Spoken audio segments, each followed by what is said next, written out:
Aswang naman talaga yung si Aling Dading. Nakita ko kagabi sa balkonahin nila, parang lilipad. Yan ang madalas kong naririnig sa tuwing nagbabakasyon kami sa Capiz, na ang aking tiya Dading ay isa umanong aswang. Sa totoo lang, Kuya Bari, hindi ako nagpapaniwala sa mga aswang. Hindi ko nga alam kung saan nagmula ang ganyang klaseng kwento. Kung sino ang pasimunong magsulat ng mga ganitong katatakutan. Ako pala si Elias, at ang aking ibabahagi ay tungkol sa aking tiya Dading na hindi niya totoong pangalan, sa kadahilan ng buhay pa ito hanggang ngayon sa edad na 98. Ngunit hindi na siya masyadong nakakarinig at nakakalakad gawa ng katandaan. Sa edad na 20, unang nabantog ang aking tiya Dading na isang aswang, at sa panahong yun ay siya ay dalaga pa. Taong 1955 kung saan unang nabantog na aswang si tiya Dading sa amin. Dating nagtrabaho na ang aming tiya sa ibang bansa, Kuya Bari, na hindi ko nababanggitin kung saan. Naging kilala ang pamilya nila matapos mangibang bansa si tiya sapagkat naging masagana ang kanilang pamumuhay. Salat kasi sa buhay ang pamilya ni tiya noong hindi pa siya nag-iibang bansa. May pagkakataong wala umanong tumutulong sa kanila dahil ang pamilya ng ina ni tiya ay wala namang pakialam sa kanila, maliban po sa aking lola. Tanging ang aking lola at ina ang madalas na tumutulong sa pamilya nila tiya noong panahon na walang-wala sila. Pinsang buo ni tiya ang aking ina, at malaki ang pasalamat ni tiya sa aming pamilya, lalo na sa aking lola Lia, ang ina ng aking ina at kapatid ng ina ni tiya Dading. 4 lang sila na magkakapatid at si tiya Dading ang panganay. Kaya naman naglakas loob itong mangibang bansa para makatulong sa mga magulang. Nang makapag-abroad, Kuya Bari, ang tiya Dading, at nang makaahon-ahon na sila sa hirap, ang mga dating pamilya nilang hindi sila kilala ay kinikilala na sila. Nag-iba ang pakikisama nila kay tiya Dading na akala mo ay wala silang ginawa na hindi maganda sa pamilya ni tiya Dading, na ipinagsawalang bahala naman ng aking tiya. Kaya naman naiisip ko, Kuya Bari, na ganun ba talaga ang tao? Na kapag wala kang sinabi sa buhay, ay hindi ka mahalaga para sa kanila. Isa pa, hindi rin kasi mapagtanim ng galit ang tiya Dading at likas na dito ang pagiging mabait, bagay na minsang kinaiinisan ng aking ina. Matagal sa ibang bansa si tiya. Ngunit pagkatapos ng 5 taong pamamalagi ni tiya Dading doon, ay madalang na lamang siyang nakapagpapadala sapagkat palagi siyang nagkakasakit na ipinag-aalala ng kanyang pamilya dito sa Pinas. Noon kasi, hindi pa uso ang cellphone at ang pangunahing komunikasyon ng mga tao ay sulat o telegram kung tawagin. Nakatanggap ng telegrama ang pamilya ni tiya Dading mula sa himpilan ng Pilipinas mula sa lugar na pinagtatrabahuhan ni tiya. At sa panahon noon na ang telegram o telegrama ay pinakamabilis na sulat na dumarating. Sabi sa sulat, Kuya Bari, ay pauuwiin na lamang si tiya ng kanyang amo dahil hindi na talaga maganda ang kanyang kalagayan. Bago pa may mangyari na hindi maganda ay pauuwiin na lamang si tiya. Sumapit, Kuya Bari, ang araw ng pag-uwi ni tiya Dading. Nagulat umano ang kanilang pamilya sa kanyang itsura at anyo. Nangayayat umano ang tiya at nang lalalim ang mga mata na tila ba hindi nakatulog ng maayos. Ayon naman sa kanyang mga sulat noon na mabait ang kanyang mga amo, lalo na ang matandang kanyang inaalagaan. Halos madurog ang puso ng ina ni tiya Dading, hindi niya lubos maisip na magiging ganito ang kanyang kalagayan. Mainam na lamang po, Kuya Bari, na sa loob ng 5 taon niya sa bansang yon ay naipundar ng kanyang ina ng maayos ang pinaghirapan nito. Nagkaroon sila ng mga negosyo at nakapagpatayo sila ng bahay na hindi man masyadong malaki, ngunit masasabi mong komportable at mas maayos kaysa doon sa unang bahay nila. Sila ina umano, Kuya Bari, ang naging katulong ng nanay ni Tia Dading na maisaayos ang bahay at mga negosyo nila. Hindi kasi katulad ni Lola ko noon sa ibang kapatid nila na umangat lang ay hindi na halos nakakakilala ng pamilya. Hindi rin po sa pagmamayabang, Kuya Bari, dahil may kaya naman po sa buhay ang pamilya ni Lola Lilia dahil mayaman po ang napangasawa ng aking lola. Isa po noon sila ang may sinabi sa buhay, ngunit swerte na lamang po na si Lolo ay mabuting tao. Isang araw po, Kuya Bari, ay nagulat sila ina nang bigla na lamang nagsisisigaw si Tia Dading. Dali-dali namang tumungo sila ina sa bahay ng aming Lola Tikya, ang ina ni Tia Dading. Naabutan pa nila ang ama ni Tia Dading na si Lolo Ambo na niyayakap ang sumisigaw na si Tia. Gulat na gulat naman sila ina sa nakitang sitwasyon ni Tia. Para itong sinasapian ng 10 masasamang elemento. Dading anak, ano bang nangyayari sa iyo? Sabihin mo kung anong masakit sa iyo, anak. Halos umiiyak na wika ni Lolo Ambo kay Tia Dading na hindi naman makapagsalita gawa ng kanyang nararamdaman na hindi nila umano maunawaan nung panahong yon. Puro sigaw lang umano ang kanyang ginagawa at panayang piga niya sa kanyang tiyan. Nagpasya sila Lola Tikya na dalhin na sa pinakamalapit na ospital si Tia Dading na agad namang nagpresenta si ina na sasama siya para may kasama sila Lolo Ambo at Lola Tikya. Sa mga oras kasi na yon, ay mga bata pa ang kapatid ni Tia at nag-aaral pa. Nang makarating sila sa nasabing ospital, Kuya Bari, ay agad naman umano silang inasikaso ng mga nurse. Binigyan agad si Tia Dading ng pangunang lunas dahilan para makatulog siya. Agad siyang tinignan ng doktor at napag-alaman nilang wala naman daw kakaiba kay Tia Dading. Maayos naman daw at normal ang kalagayan ni Tia sa kanilang ginawang eksamen sa kalagayan nito. Normal naman daw umano, Kuya Bari, ang lahat. Bagay na ipinagtataka nila ina. Nagpaalam muna sila Lola Tikya kay ina na uuwi muna at kukuha ng mga gamit. Dahil hindi muna sila pinalabas para maobserbahan pa si Tia Dading. Naiwan si ina para magbantay kay Tia. Naupo siya sa gilid ni Tia Dading na tulog na. Kinausap ni ina si Tia na magpagaling para may katulong na si Lola Tikya sa kanilang mga negosyo. Sinabi pa ni ina na lakasan lang umano ni Tia Dading ang kanyang loob at manalangin sa Panginoon, sapagkat ang Panginoon lang ang mabisang sandata para sa lahat ng problema at karamdaman.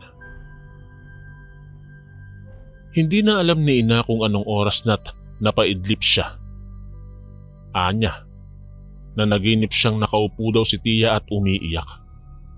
Para umanong nanghihingi ng tulong at makikita sa mukha nito ang pagkapagod sa hindi malamang dahilan. Tinatawag umano niya ang pangalan ng aking ina, Kuya Bari. At parang sinasabi niya umano na, "Delia, nasa loob ng tiyan ko ang alaga niya. Pagod na ako, Delia." At may sinasabi pang iba ang Tia sa panaginip niya na hindi niya maintindihan. Maya-maya pa'y tila binabangungot umano ang ina ko. Nakikita kasi niya ang sarili na natutulog sa gilid ng kama ni Tia Dading. Habang si Tia ay nakaupo at gulo-gulo ang kanyang buhok. Nakatitig daw umano ito sa kanya habang naglalaway at ang mga kamay nito'y kulukulubot at mahaba ang mga kuko. Napabalikwas umano ang aking ina, Kuya Bari, at natumba mula sa kanyang kinauupuan sa takot nang biglang sumigaw ang Tiya Dading sa kanyang panaginip na parang halimaw. Nagising si ina sa kanyang pagkakabagsak. Napaupo muna siya saglit dahil iniinda niya ang sakit ng kanyang balakang mula sa pagkakabagsak. Natigilan lamang siya nang mapansing nakatitig si Tiya Dading sa kanya at ang isang kamay ay nakalahad na parabang may inaabot ito. Dali-dali namang tumayo ang aking ina nang tanungin siya ni Tiya Dading kung ayos lang ba umano siya. Para umanong kinilabutan si ina, Kuya Bari, sa paraan ng pagtatanong ni Tiya Dading dahil tila umano wala itong kabuhay-buhay. Napatingin pa siya sa kamay ni Tiya na parang may inaabot at saka lamang niya napagtanto na ang kamay nito ay sakto sa kung saan siya nakayuko habang tulog.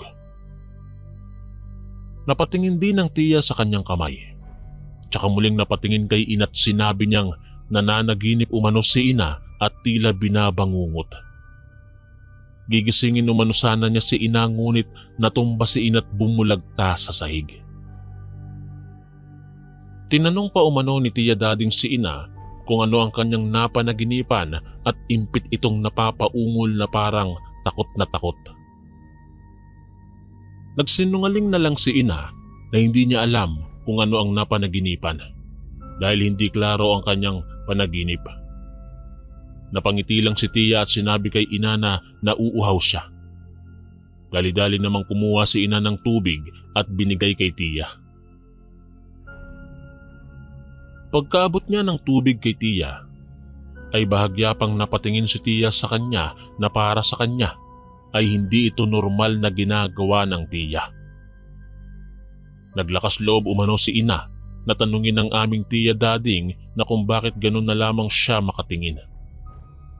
Kung may dumi ba umano siya sa muka, bagay na ikinangiti ni Tiya.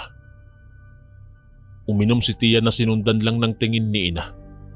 Tila umano uhaw na uhaw ito dahil naubos niya ang isang pitsil ng tubig. Sinabi umano ni Tiya Dading kay ina na nauuhaw pa siya. Mukhang hindi umano kayang pawiin ng tubig ang kanyang uhaw. Napatingin siyang muli kay ina na ikinagulat ng ina ko. Medyo natatakot at kinikilabutan na umano si ina ng mga oras na yon, Kuya Bari, dahil sa inaasal ni Tiya Dading. Parang hindi na niya kilala ang Tiya Dading na nakilala niya noon. Mukhang ibang tao na ang nasa katawan nito dahil sa mga inaasal nito na hindi nito ginagawa noon. Napapitlag pa si ina nang magsalitang muli ang Tiya Dading. Anito, napakabuti ninyong tao, Delia. Kayo ng pamilya mo. Kaya hanggat maaari, ayaw ko kayo na mahawaan. Hindi maunawaan ni ina kung ano ang ibig sabihin ni Tiya Dading. Gusto niyang magtanong para maging maliwanag sa kanya ang kanyang sinabi, ngunit natatakot si ina. Sa mga oras na yon, Kuya Bari, ay nangangatog na ang mga tuhod ng aking ina sa pinaghalo-halo niyang nararamdamang takot at kaba. Pinroseso ni ina ang kanyang utak pati ang kanyang emosyon. Lihim siyang napabuntong hininga tsaka ngumiti at sinabi kay Tiya Dading sa pilit na masaya niyang boses kung ano umano ang sinasabi nito. Biniro pa niya itong nakapag-ibang bansa lang ito'y naging emosyonal na masyado. Ngunit ang dating masayahing Tiya Dading ay hindi man lang ngumiti sa biro ni ina. Seryoso lang ito, Kuya Bari, na nakatitig sa kanya, na parang pinatotohanan nitong seryoso ang kanyang sinabi. Halos tumaas ang mga balahibo sa katawan ni ina, Kuya Bari, nang marinig ang sinabi ni Tiya Dading na, "Nahawaan ako ng pagiging aswang, Delia. Pinamana sa akin ang amo ko." Napatakip ng kanyang bibig si ina nang marinig ang sinabi ni Tiya Dading. Sinabi pa nito na kung maaari ay nais niyang magpatayo ng bahay sa lupa na kanyang nabili na malayo sa tao. Hanggat hindi niya nagagawang kontrolin ang pagiging aswang at hindi pa niya gamay ang batong iniwan sa kanya, ay ayaw niyang lumapit sila ina sa kanya dahil ayaw niyang mahawa sila sa kanya. Napaiyak ang aking ina, Kuya Bari, sa sinapit ni Tia Dading. Hindi niya alam na may ganito na pala itong dinadala sa sarili. Sinabi ni ina na sabihin lang ni Tia ang kanyang kailangan at gagawin niya ito agad-agad. Napangiti naman ang aking Tia Dading na may lungkot sa kanyang mga mata. Sinabi ni Tia Dading na nais niyang patayuan ng kahit kubo lang ang lupang kanyang binilis sa gubat. Mag-alaga umano ang aking ina ng mga manok at baboy o kahit anong hayop na mayroong buhay. Sinabi ni Tia na iyon ang kanyang kakainin dahil nahuhulaan na niya ang iniisip ng ina. Ang takot na nararamdaman ni ina noon kay Tia Dading ay napalitan ng awa. Lumapit si ina kay Tia Dading at hinawakan ng kanyang kamay. Nagulat pa umano ang tiya at aalisin sana ang kanyang kamay, ngunit pinigil ni ina. At sinabi niya kay Tia na gagawin niya ang lahat upang matulungan si Tia. Nang malaman ng mga magulang ni Tia ang kanyang sinapit, Kuya Bari, sa ibang bansa, ay halos gumuho ang kanilang mundo. Dumating sila sa pagkakataong kanila nang kino-question ng Panginoon kung bakit sa kanila nangyari ang ganitong klaseng pagsubok. Ano ba umano ang kanilang nagawang kasalanan at bakit sila ang pinagkalooban ng ganitong suliranin?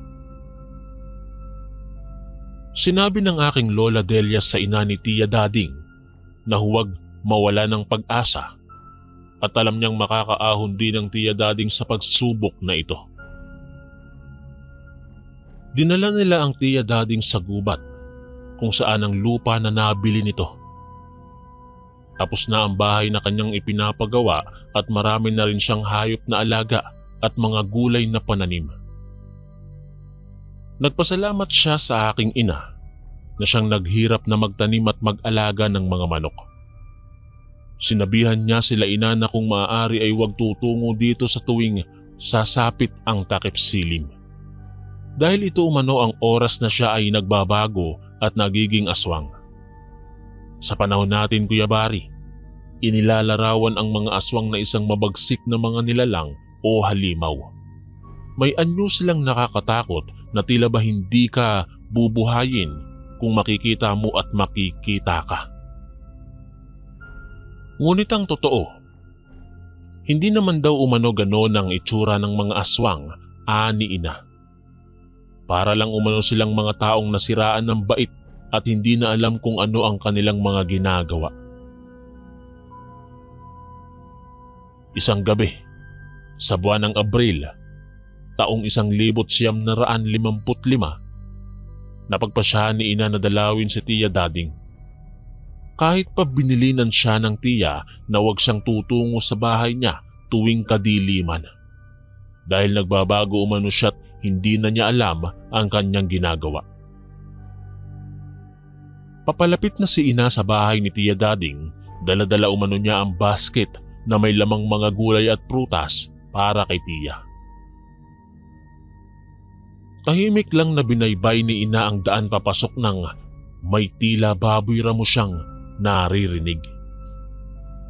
Nagpalinga-linga pa si ina hanggang sa mapansin niyang sa bahay ni Tia nagmumula ang tunog. Nagtago ang aking ina sa puno na hindi kalayuan sa bahay ng Tia. Kinakabahan si ina at gusto umano niyang pagsisihan ng pagpunta niya sa bahay ni Tia Dading. Mukhang tama umano na sinunod niya na lang sana ang bilin ng Tia at hindi na lamang pumunta rito. Nung gabing yon, Kuya Bari, ang pinakamasamang karanasan kay ina. Para sa kanya, iyon ang karanasan na kahit sa huli niyang buhay ay hindi niya makakalimutan. Isang karanasan na magbibigay sa kanya ng bangungot habang nabubuhay siya. Nakita umano niya si Tia Dading na nilalantaka ng mga manok na buhay. Makikita umano sa mukha niya ang pagkatakam sa laman at dugo na sinisip-sip nito. Halos tila masuka si ina at naluluha na dahil sa pinaghalong pandidiring pakiramdam at takot. Para umanong hinahalukay ang kanyang sikmura sa nakikita. Nasa ganoong sitwasyon si ina. Nang paglingon niya para silipin sana si tiya ay halos mauuna ang kanyang kaluluwa na tumakbo. Dahil paglingon niya'y nakasilip ang tiya sa punong kanyang pinagtataguan.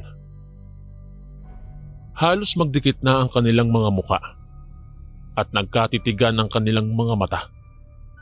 Mabalasik ang tingin ni tiya ngunit mababanaag sa kanyang mga mata ang pagod at lungkot. Mga matang tila nagsasabing hindi na niya kayang indain ang bigat ng kanyang dinadalang pagsubok. Halos maluha si Ina Kuyabari habang nakatingin kay tiya. Papaling-paling umano ang ulo ni tiya habang nakatingin sa kanya. Tumutulo ang laway nito na may halong pulang likido na nagmula sa manok na nilalantakan nito kanina.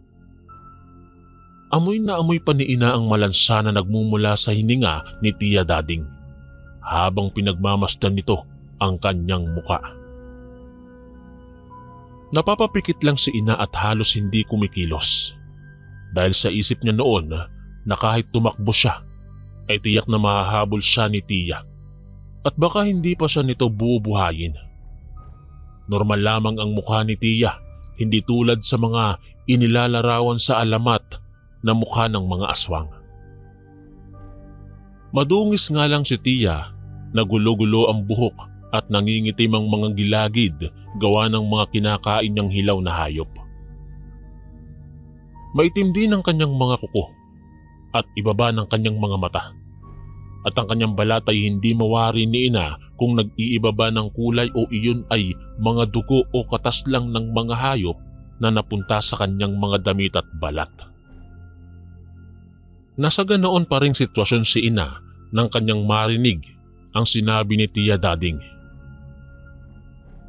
Hindi ba't sinabi ko sa iyo na huwag kang pupunta rito kapag gabi? Mabuti na lamang at alam ko ang iyong amoy, Delia. Sige na, umalis ka na't iwan yan. Napadilat si Ina at nakita niyang papalayo na si Tiya. Sa takot niya'y dali-daling umalis ang ina at nangakong hindi na muling pupunta ng ganoong oras. Nanatiling lihim ang buhay ni Tiya Dading sa paglipas ng panahon. Ngunit sabi nga nila na walang lihim na hindi nabubunyag at walang usok na hindi sumisingaw. Isa sa mga kapitbahay nila umano ang naligaw sa gubat para mangahoy. Hindi nito napansin na napadpad siya sa lupang binili ni Tiya Dading nung siya ay nasa ibang bansa pa. Abala siya sa pangangahoy nang mapansin niya ang mga patay na manok na nagkalat sa lupa. Halos masuka na siya dahil nangangamoy na umano ito at sa mga oras na yun ay papunta na rin sana si Ina para linisin ang bakuran ng Tiya Dading. Ngunit tinanghali siya ng gising. Sa panahon ding iyon ay pinagsisikapan pa rin ni Tiya Dading na kontrolin ang batong ipinamana sa kanya ng kanyang yumaong amo. Ilang taon na rin ang nakalipas.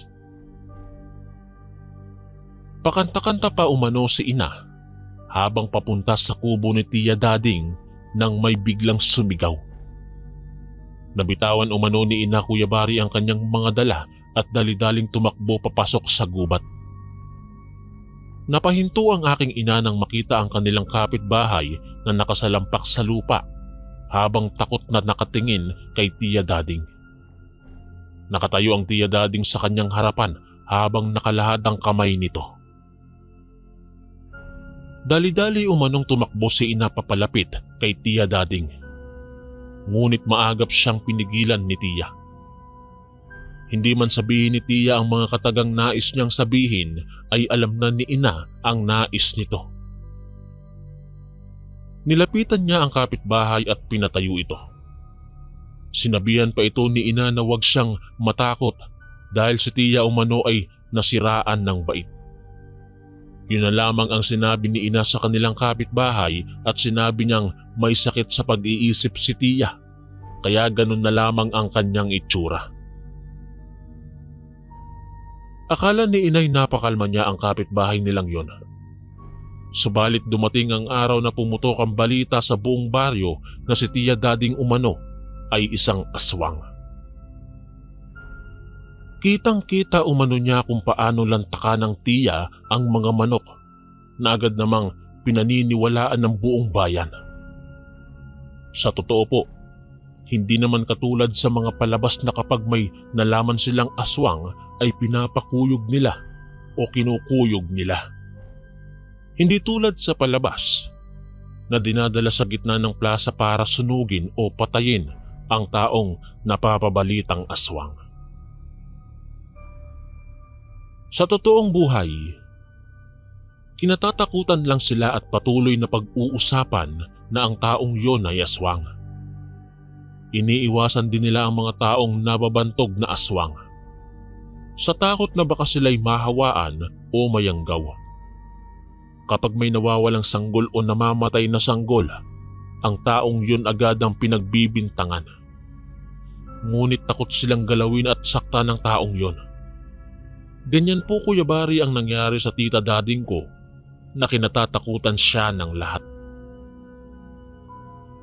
Iniiwasan ng daanan ng mga tao ang gubat kung saan nakatayo ang kubo ni tiya. Isa rin sa dahilan kung bakit iniiwasan ay ang mga manok na patay na't nangangamoy at nakakasuka dahil sa langsa nito't inuuod na. Madalas na nagpupunta sila ina doon kasama ang magulang ni Tiya Dading para linisin ang bakuran at linisin na rin si Tiya Dading. Sa tuwing pupunta sila sa kubo nito, ang unang maaamoy ay ang nakakasulasok at masangsang na amoy mula sa mga patay na manok. Ganon sila araw-araw Kuya Bari. Pupuntahan si Tiya, lilinisin ng bakuran pagkatapos ay uuwi at babalik kinabukasan. Hanggang sa dumating na ang panahong tila natapos na ang pagod at hirap nila ina. Dahil nagagawa na ni tiyang kontrolin ang kanyang sinasabi na bato. Nakakausap na siya ng kanyang pamilya ng maayos at hindi na siya madalas kumakain ng mga buhay na manok at mga pato. Ngunit likas talaga Kuya Bari sa mga tao ang salitang mapanghusga. Yan ang mga katangiang hindi mo maiaalis sa mga tao. Gumaling na si Tiya ngunit hindi pa rin tapos ang panghuhusga sa kanya ng mga tao. Aswang pa din ang bansag sa kanya at siya pa rin ang laging tinuturo na dahilan ng mga patayan, pagkawala ng mga hayop o pagkalaglag at pagkamatay ng mga sanggol sa isang bayan na yun sa Capiz. Wala lamang silang sapat na ebidensya kaya't hindi nila madampot si Tiya. Isang araw, dumaan umano ang mga kaibigan ni ina at napatingin sila sa bahay ng Lola Tikya na kapatid ng aking Lola Lilia. Nasa itaas kasi ito ng burol. Nakita nilang nakaupo doon si Tiya Dading ko at nagkakape. Inaya pa nga niya Kuya Bari ang mga kaibigan ni ina na magkape. Ngunit takot sila kay Tiya na hindi naman pinansin ni Tiya at nagpatuloy na lamang sa pagkakape. Nagtutulakan pa ang dalawa kung sino ang mauunang dadaan. Kaya tumalikod si Tiya para makalampas na ang dalawang babae. Nang tumalikod ang Tiya, ay kumaripas ng takbo ang dalawang kaibigan ni ina na akala mo ay naghahabulan sila ng mga sarili nilang kaluluwa kung sino ang mauunang makalampas. Nang makalampas sila sa bahay ni Lola Tikya, kung saan nakaupo ang Tiya Dading at nagkakape, ay halos sinahabol nilang dalawa ang kanilang mga hininga. Panay ang kanilang buga ng hangin dahil sa hapong nararamdaman buhat sa pagtakbo nila ng mabilis. Nasa ganun silang sitwasyon na halos malagasan sila ng buhok sa sobrang takot.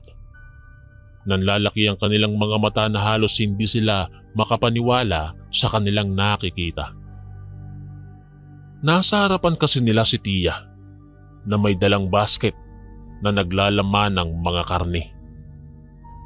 Mas lalo silang natakot sa nakitang daladala ni Tia. Napapatras sila nang lumapit ang tiya ko sa kanila't nagtanong kung ano umano ang kanilang tinatakbo. Napatingin ang dalawa sa terasa ng bahay ni Lola Tikya kung saan nagkakape si Tia. At halos himatayin sila nang makita nilang naroroon ito't nagkakape pa rin. Paglingon nila muli sa harapan, ay naroroon din si Tia at nakatayo habang nakatingin sa kanila. Natatakot na silang dalawa ngunit hindi sila nagpapahalata. Nag-usap silang dalawa na para makasiguro sila'y ang isa ay titingin sa taas kung saan nagkakape si Tia at ang isa na may kung saan nakatayo si Tia. Mahigpit silang naghawakan, Kuya Bari, dahil ayon pa sa aking ina, dalawang Tia Dading ang kanilang nakikita. Isang nagkakape at isang nakatayo sa kanilang harapan na hanggang ngayon ay hindi namin alam kung paano ginawa ni Tia na maging dalawa siya. Halos mapasigaw naman sila nang marinig ang nagsalitang, "Pinaglalaroan mo na naman ng mga bata, Dadeng." Nang lumingon sila'y ang aking Lola Lilia pala. Sa hindi maipaliwanag, Kuya Bari, ay nawala ang Tia Dading na nagkakape. At ang Tia Dading na may dalang karne ay nanghingi ng pasensya sa aking lola.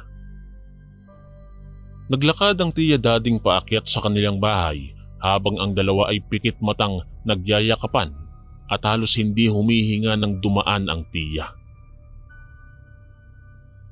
Nagulat na lamang po, Kuya Bari, ang aking lola nang biglang nagsisisigaw ang dalawa at kumaripas ng takbo.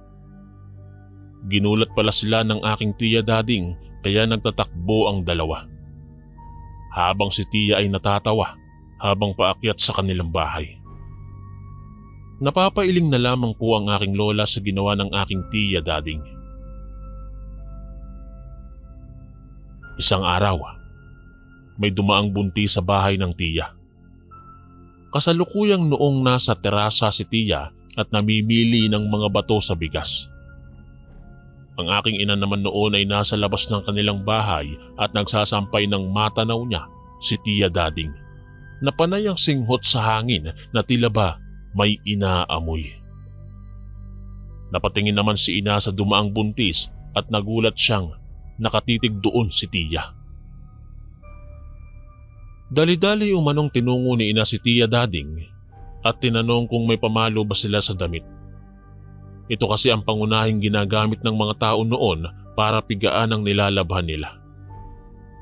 Itinuro naman ni Tia sa kanya ang pakay. Ngunit nanatili itong nakatingin sa buntis na tila ba takam na takam. Nakita ni ina kung paanong namilipit ang buntis dahil sa sakit ng kanyang tiyan. Dali-dali siyang bumaba at pinuntahan ng buntis at tinulungan. Napapatingin pa siya kay Tia Dading na noon ay titig na titig pa rin. Mabuti na lamang po, Kuya Bari. Dumating si Lolo Ambo at agad na ipinasok si Tita Dading sa loob ng kanilang bahay. Galing kasi si Lolo Ambo sa gubat kung saan ang kubo ni Tia Dading para pakainin ang kanilang mga alagang hayop. Halos himatayin po ang buntis sa sobrang sakit ng kanyang tiyan. Agad namang inihatid ni ina ang buntis sa sakayan papunta sa kabilang bayan. Hindi pala taga doon ang buntis kaya hindi niya alam na may aswang nang natatakam sa kanyang pinagdadalang tao. Kinatatakutan na sila Tia Dading sa bayan nila na yon. Maging ang kanilang tindahan ay kinatatakutan ng bilhan dahil kay Tia. Naawa si ina sapagkat ito lamang ang pinagkakakitaan ng pamilya ni Tia. Nagpasya si ina na saluhin ang tindahan. Tulong na lamang niya ito sa pamilya ni Tia. Bagay na ipinagpasalamat naman ni Lola Tikya at Lolo Ambo. At sa taong 1987, ito ang panahon na isinilang ako. Ayon sa aking ina, Nung ako ay ipinagbubuntis niya, madalas umanong himasin ni tiya ang kanyang tiyan. Kaya panay ang aking kilos sa loob. Nagagalit ang aking ama kay ina kapag pinapahimas niya kay tiya ang kanyang tiyan. Ngunit alam ni ina na hindi siya sasaktan ni Tiya Dading, Kuya Bari. Hanggang sa dumating ang kapanganakan ni ina, kasalukuyang nasa bahay nila si tiya. Nakaupo sa tirasa kung saan ay natatanaw lang ang bahay nila ina. Panay umano ang huni ng tiya na parang tunog ng kwago at panay palakpak ng mabagal. Ngunit marami ang nagsasabi na nakita nila si tiya sa taas ng bubong ng bahay nila noon sa Kapis. Nakaupo umano si tiya habang humuhuni na parang kwago. Ani ina, alam niyang binabantayan siya ni tiya laban sa mga aswang. Ligtas naman akong naipanganak ni ina. Ngunit mariin na binilinan ni tiya si ina na wag akong ilalapit sa kanya. Sapagkat para umano sa kanila, ang sanggol ay pinakamabangong nilalang para sa kanilang pang-amoy. Animoy mabangong rosas ito kung ihahambing na nagbibigay ng uhaw at pagkatakam sa kanila. Sinunod naman ni ina si tiya at hindi nga ako dinala sa bahay nila o pinabayaang mag-isa. Dahil ayon kay tiya, hindi man siya ang kukuha sa bata, may ibang gagawa nun. Walang iba kundi ang mga aswang sa kabilang bahay na nananahan. Isang araw, Kuya Bari, galing sa palengke si ina kasama ako. Akay-akay niya ako habang bitbit ang basket na naglalaman ng kanyang pinamalengke. Wala kasi noon ang aking ama dahil kasalukuyan itong nasa Manila dahil doon siya nakadestino sa panahong yon. Nakilala ni ina si ama sa palengke kung saan namimili siya ng mga oras na yon. Kuya Bari, ito po ang araw na hindi makakalimutan ni ina sa tanang buhay po niya. Isang karanasan uli na magdudulot sa kanya ng bangungot hanggang nabubuhay siya. Naglalakad si ina noon papasok sa gubat para daanan ng manok na kukunin sana niya para idaan sa bahay ng Lolo Ambu kung saan nakatira si Tiya Dading. Kampante naman si ina na naglalakad, Kuya Bari. Dahil alam naman niyang wala na si Tiya Dading sa bahay niya ngayon dito sa gubat. Habang papalapit daw si ina, ay nakita niyang may nakatayo sa tabi ng kubo ni tiya. Nagulat pa umano si ina dahil ang alam umano talaga niya'y wala si tiya. Nanatili lang itong nakatayo sa may madilim na bahagi. Napapitlag umano si ina nang magtanong ang nakatayo sa tabi ng kubo na kung saan umano papunta si ina. Nag-aalangan pa si inang sumagot dahil may pakiramdam siyang hindi si tiya ang nakatayo sa tabi ng kubo. Ang 6:00 noon, Kuya Bari, ay medyo may kadiliman na ngunit napakaliwanag na ng buwan. Napaatras si ina nang makitang humahakbang ang nakatayo sa tabi ng kubo.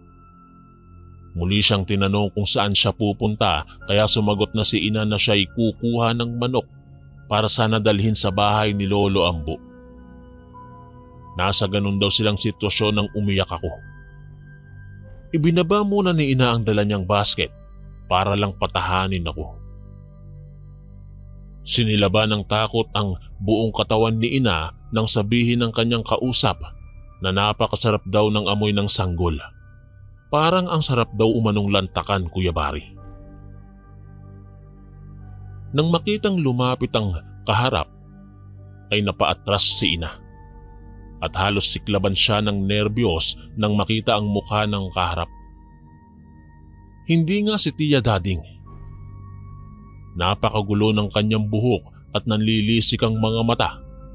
Ang kanyang mga damit ay punong-puno ng mga dugo.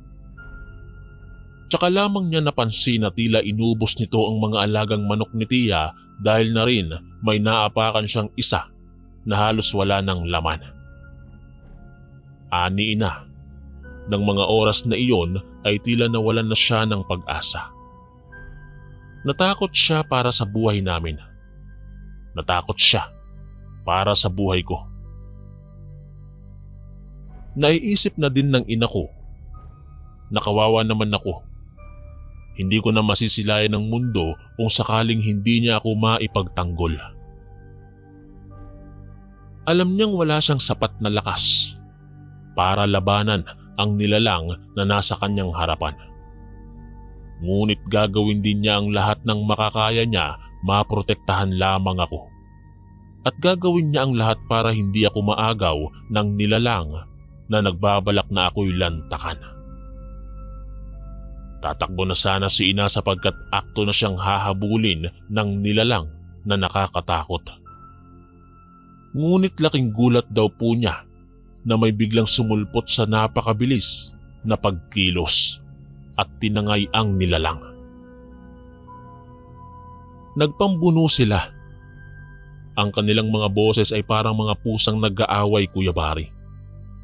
Hindi alam ni ina kung saan nagmula ang nilalang na bagong dating, ngunit sinisiguro niyang si Tia Dading yon. Nagkalmutan po sila, ani ina. Pagulong-gulong sila habang nagkakalmutan. Matapang ang isa ngunit mas malakas po ang Tia Dading. May pagkakataon daw na nasusugatan niya ang isang aswang na nais kaming patayin ni ina. Dali-daling pumasok si ina sa kubo para magtago sana. Ngunit napaatras siya, Kuya Bari, dahil naroroon pala sa loob ang pamilya ng aswang na nakasagupa ni Tia. Nanlalaki po ang mata ni Tia nang makitang umaatras si ina. Ani ina, ito ang araw na pinagsisisihan niyang nagtungo siya sa lugar na to. Mabalasik ang tingin ng asawang lalaki at ang kanyang dalawang anak ay naglalaway pa. Normal lang naman ang kanilang muka, ani ina. Hindi sila mukhang halimaw, ngunit mga asal halimaw. Gulo-gulo ang mga buhok at ang dungis. Nakakasulasok ang kanilang mga amoy na masusuka ka kapag naamoy mo. Narinig pa niya ang sinabi ng anak nitong babae. Tatay, ang bango ng bata. Pwedeng amin na lang yan ni Bunso. Ang mga boses na yon, Kuya Bari, hanggang ngayon, kapag naaalala ni ina ay kinikilabutan pa rin siya. Kakaiba ang kanilang mga boses na ang pangit pakinggan. Ani ina, mukhang mas masarap pa umano pakinggan ang boses ng multo na tila nasa ilalim ng lupa kaysa boses ng batang aswang. Susugod na sana sila kay ina nang biglang namilipit ang mga ito't sumigaw na akala mo'y baboy ramong kinakatay. Paglingon ni ina ay ang kanilang tiyo na isang manggagamot ang dumating. Kasama nito ang mga taong bayan, Kuya Bari. Pinalo niya ng pinalo ang mag-aamang aswang hanggang sa ito na ang sumuko.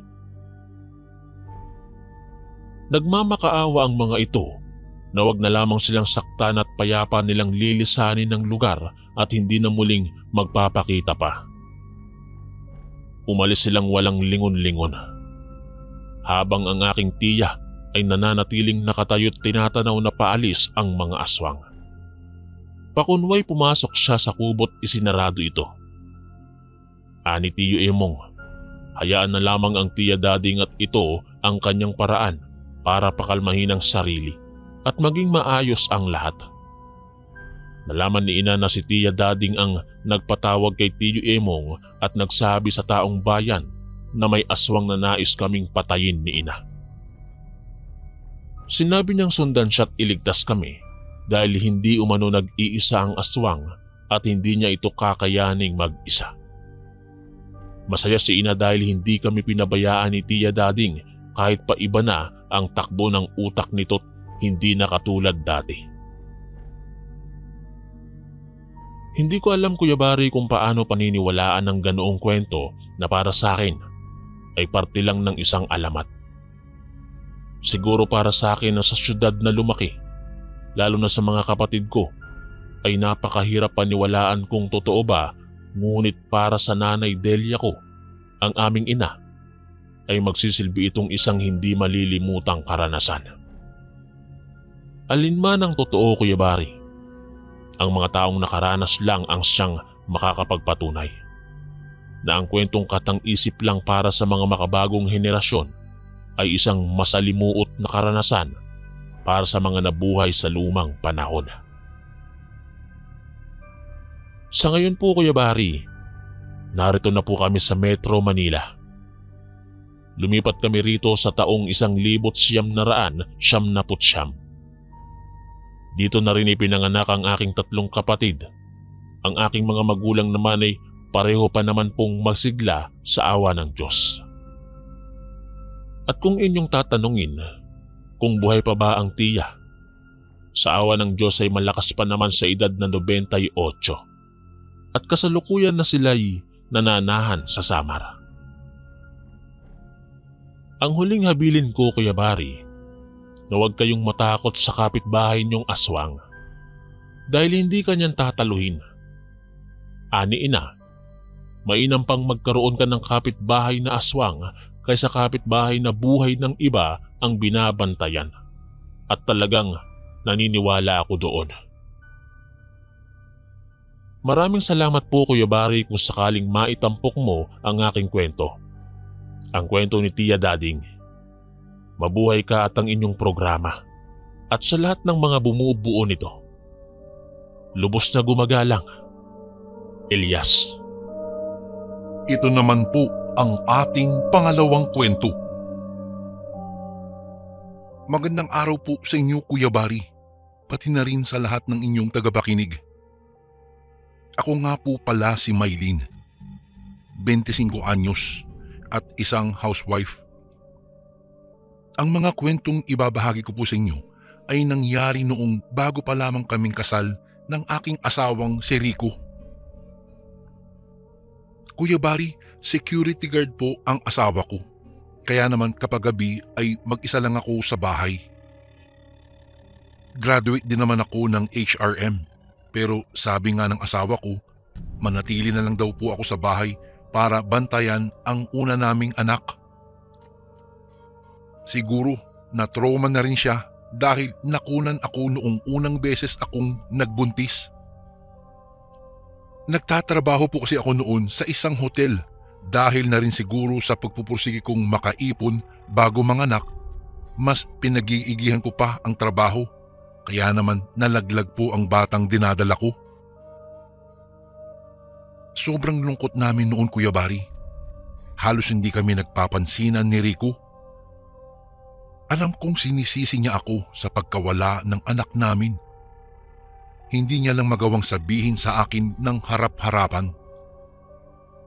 Muntik na rin kaming maghiwalay matapos ang isang away na nagresulta sa panandalian niyang paglayas. Ngunit dahil na rin sa pagkausap sa amin ng mga magulang niya at magulang ko, nagkabalikan din kami. Noong malamang kong buntis ako at 2 buwan na ang bata sa sinapupunan ko, agad akong nagsabi kay Rico na titigil muna ako sa trabaho. Tuwang-tuwa naman siya sa balita na magkakaroon na nga siya ng panganay.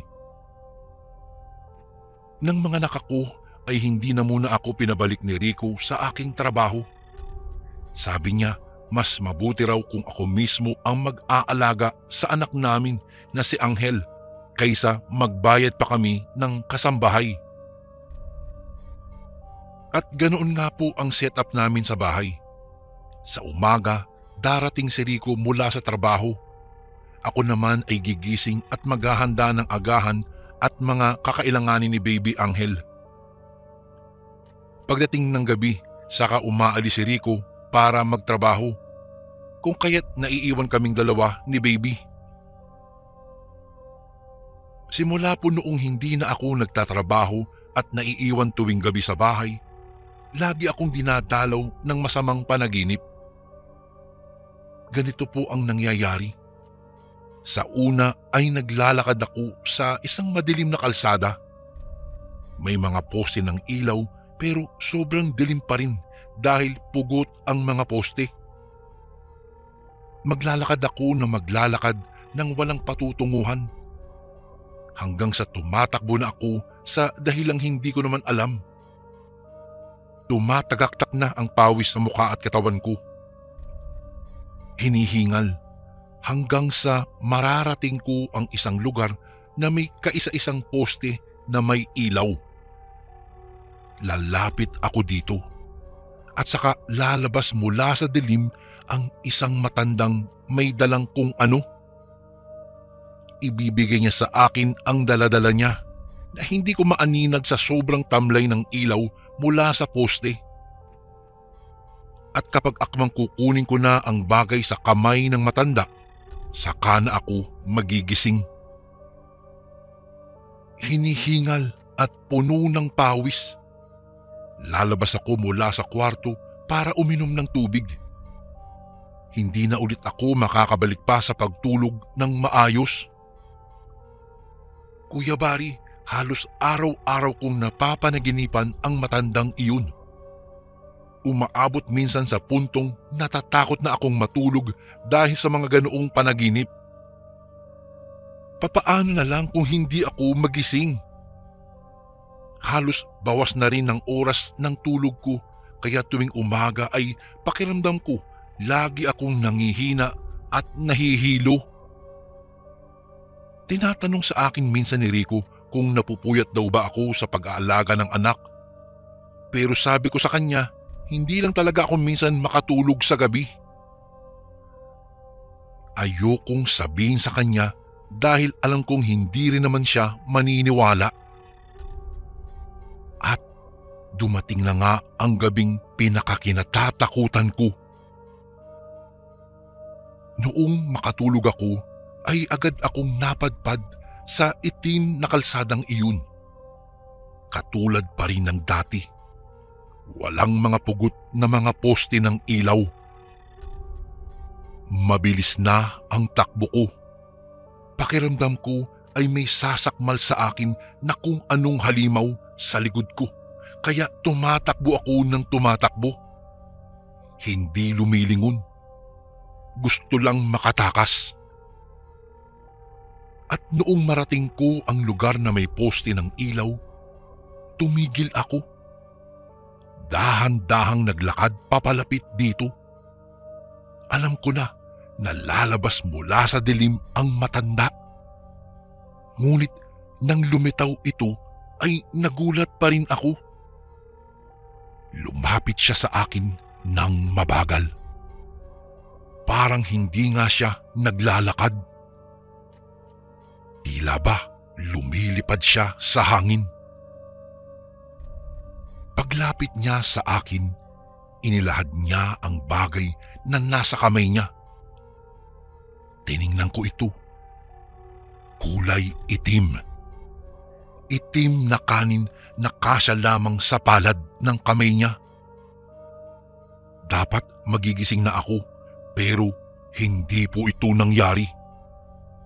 Bagkus ay inilapit ko ang mukha ko sa nakalahad na kamay at saka ko direktang kinain ang itim na kanin.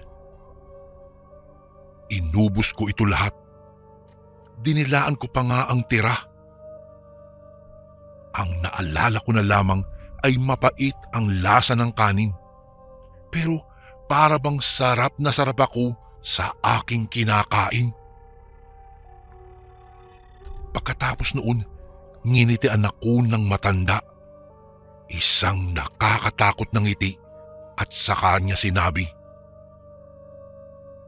"Isa ka na sa amin." Doon na ako nagising, Kuya Bari. Simula noon ay nakaramdam na ako ng malalang mga sintomas. Nagbabago na ang kulay ng balat ko. Dati akong maputi pero para bang umiitim ako sa bawat araw na lumilipas.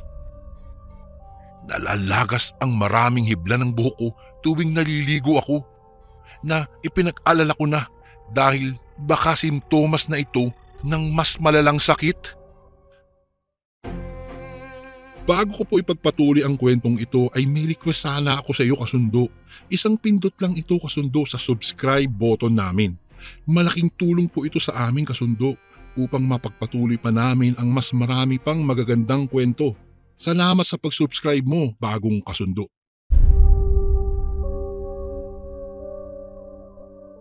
At halos araw-araw, sumusuka ako ng kulay itim na likido sa lababo. Sobrang sakit sa lalamunan at sobrang baho rin ang amoy nito. Dinala ako sa doktor ni Rico matapos makita ang nangyayari sa akin. Ngunit pagkatapos ng lahat ng test na ginawa ng doktor, niwala man lang kahit anong sakit ang nakita sa akin. Para lang daw akong may lagnat. Doon ko na inamin kung ano ba talaga ang nangyari. Ikinuwento ko kay Rico ang mga panaginip ko at pati ang pagkain ko sa itim na kanin. Galit siya pero naiintindihan niya naman daw kung bakit itinatago ko ito sa kanya. Kung kaya't lumapit po kami sa isang albularyo, si Mang Teban, isang sikat na manggagamot ng kulam sa bayan namin. Ang unang itinanong niya sa akin matapos naming maupo ay kung may matanda raw bang nag-alok sa akin ng pagkain. Sinabi ko naman sa kanya ang totoo. Noong bago ako manganak, madalas akong pumunta sa market para bumili ng mga prutas na pinaglilihian ko. At habang naghihintay, may lumapit sa akin na isang matanda na nagbebenta ng kung anong kakanin sa halagang 5 pesos. Dahil sa nakakatuwa nitong itsura, bumili ako ng isa at saka nagpasalamat sa matanda. Kinain ko ang kakanin bago makauwi sa bahay. Sabi ni Mang Teban, maaaring iyon daw ang dahilan ng mga panaginip ko. Iyon ang dahilan kung bakit ako napapadpad sa walang ilaw na kalsada na iyon at malamang na malamang ang matandang iyon ay ang matanda rin na nakikita ko sa panaginip ko tuwing gabi. Dagdag pa ni Mang Teban, mga ibang uri ng aswang raw ang mga ito. Nagbibigay ng kakanin sa mga tao. Kakanin na dinasalan nila ng mga itim na orasyon. Minsan daw libre, minsan sa mababang halaga pa. At kapag ka daw ito ay kinain ng isang tao, dito na aatake ang mga panaginip at kalaunan kapag kinain mo daw ang itim na kanin sa panaginip, unti-unti ka nang magbabagong anyo at magiging aswang na tulad nila. Hahanap-hanapin mo rin ang mga lamang loob at karni daw ng tao at kalaunan ay baka hindi mo na makontrol ang iyong sarili at baka mabiktima mo pati ang sarili mong pamilya. Buti na lamang daw ay maaga kaming tumungo sa isang albularyong tulad niya. Dahil kung inabot daw ng 2 buwan, baka tuluyan na akong naging isang aswang. Sabi ni Mang Teban, kaya niya raw akong gamutin. Marami na daw ang lumapit sa kanya na katulad ko ang naging sadya. Hindi nagtagal, nagdasal muna siya. Matagal. Halos kalahating oras sa harapan ng altar na may mga santong punong-puno ng bulaklak at rosaryo. Saka siya kumuha ng mantika sa kusina. Nilagyan niya ito ng isang talulot ng rosas mula sa mga santo. Sabi ni Amang Teban, 1 buwan na raw ang mga rosas sa kanyang altar at dahil sa mga dasal niya, hindi raw ito nalalanta kahit gaano niya katagal itong hindi gamitin. Maya-maya'y ipinainom niya sa akin ang 1 kutsarang mantika kasama ang talulot. At Pagkatapos ko itong inumin, naramdaman ko na parang may humahalukay sa tiyan ko. Binigyan niya ako ng isang balde at saka ako nagsuka doon. Sobrang dami ng sinuka ko, Kuya Bari, na halos mapuno ko na ng kulay itim na likido ang balding iyon. Napakasama ng amoy ng likido. Para itong nabubulok na karne at gulay. Maya-maya'y lumapit sa akin si Mang Teban. Isinabit niya sa akin ang isang rosaryong dinasalan din daw niya. Ayon sa kanya, ang rosaryo raw ay para hindi ko na ulit mapanaginipan pa ang matanda na magbibigay ng itim na kanin sa akin. Dagdag pa niya na ilang araw pa daw akong magsusuka ng ganoong kadami. At kapag daw nawala na ang pagsusuka ko, bumalik ako sa kanya upang ibalik ang rosaryo. Kuya Bari, tama nga ang mga sinabi ni Mang Teban. Halos 1 linggo pa akong nagsuka sa bahay. Hindi ko nga alam kung saan nanggagaling ang ganoong kadaming suka mula sa katawan ko. Ibinalik ko ito sa kanya at bago kami umalis, pinakain niya sa akin ang isa pang talulot ng rosas. Napakatamis. Simula noon, Kuya Bari, hindi na ako nanaginip pa ng itim na kalsada kasama ang matandang nagbibigay ng itim na kanin. Bumalik na rin sa normal ang buhay ko. Noong lumaki-laki na ang anak naming si Angel, nakabalik din naman ako sa aking dating trabaho. Pinangako ko sa aking sarili na kahit kailan, hindi na ako muli pang kakain ng bigay ng kung sino lang. Ito po ay naging aral talaga sa akin, Kuya Bari, na huwag bastang tumanggap sa mga taong hindi mo namang kakilala. Siguro po talagang natakam lang po ako dahil sa kulay na itim na iyon. Hindi ko nga alam kung bakit ko kinain iyon eh. Kakaibang kakanin talaga at ito po'y kulay itim. Dito ko na po tatapusin ang aking maiksing kwento at sana po'y mapili niyo rin pong basahin ito sa mga susunod na araw. God bless po sa lahat ng kasundo at more power po sa inyong channel, Kuya Bari. Maraming salamat po. Lubos na gumagalang, Maylin.